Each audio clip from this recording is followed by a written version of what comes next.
I'm an ESL instructor, English second language teacher, and here are some things that some of my students sometimes struggle with. The first one is the TH sound.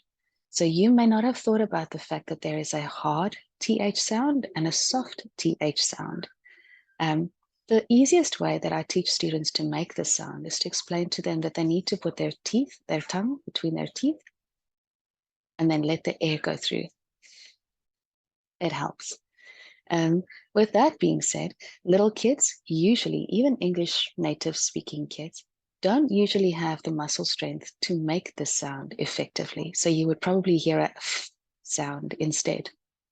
And this is because their tongues just don't have the muscle strength to make the sound yet. Only at about 5 or 6 years old can they start making the sound correctly. The other thing that some students struggle with, especially students who speak Chinese, Japanese, Korean, or Taiwanese as their mother tongue, they have a hard time with the L or R sounds. Now, you may know this. You may not know why this is difficult for them.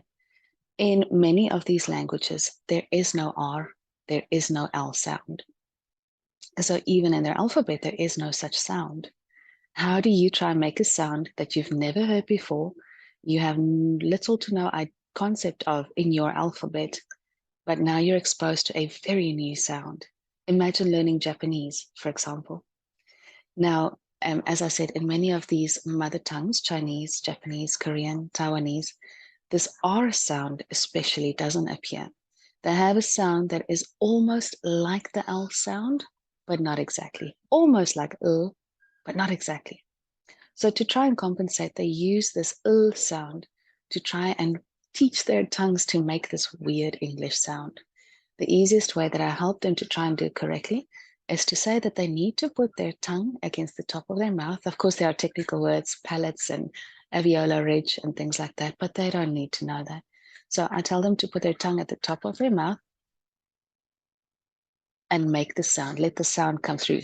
So that's the L sound. Do the same sound. Don't let your tongue touch. And that helps them usually to hear the difference between an sound or a sound. And that's phonics, right? For English-speaking students, that's usually phonics. Now, you didn't know why this is difficult to do. The next thing that I often find, and this is usually with Spanish-speaking students, is that when they make a word or change a word into its past tense form, it is difficult for them to pronounce because they pronounce all the letters. For example, looked, watched, worked. This is what I usually hear. Look it, work it, watch it. Now it's important then for me to show them that that E is in fact a silent E, something you didn't think about.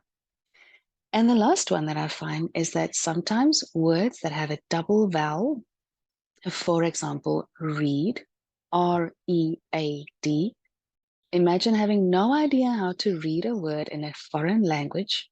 Imagine reading a Chinese word, for example, with new sounds, new ideas. You now know how those sounds sound.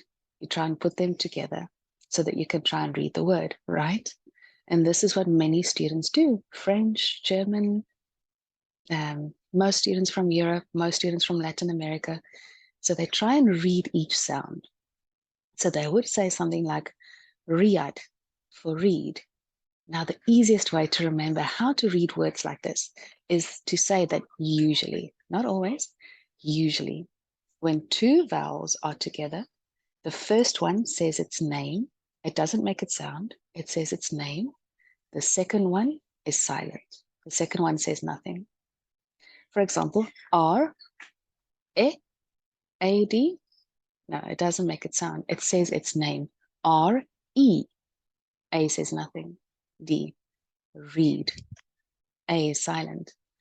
Road, right? O, R, O, D. That's how you would pronounce it, right? That's how you would read it. The A is silent.